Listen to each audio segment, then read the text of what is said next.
How competitive is it to play in the Dallas Symphony? We're talking about people who are, musical geniuses and are basically like athletes, because the work that they do every day requires them to be in shape physically depending on what their instrument is. If you're talking about brass players, it's your mouth and your face. If you're talking about violin, it's your arms and your shoulders and your hands. But meanwhile, the process to get the job is so difficult.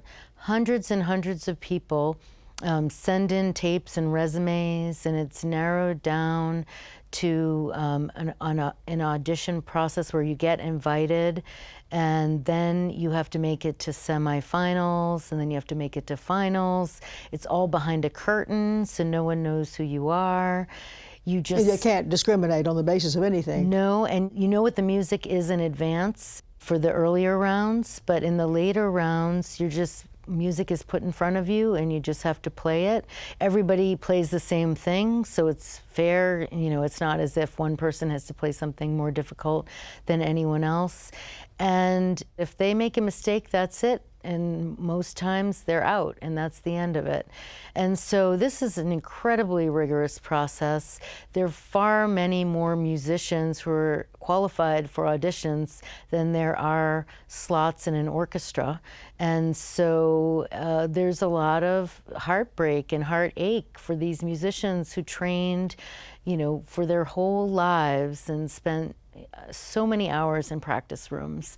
And they might not get to be in an orchestra.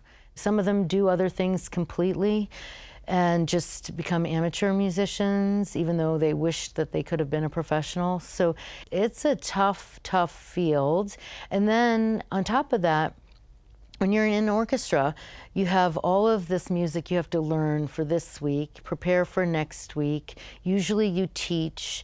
Many of them try to play some chamber music because that helps make them better orchestral musicians.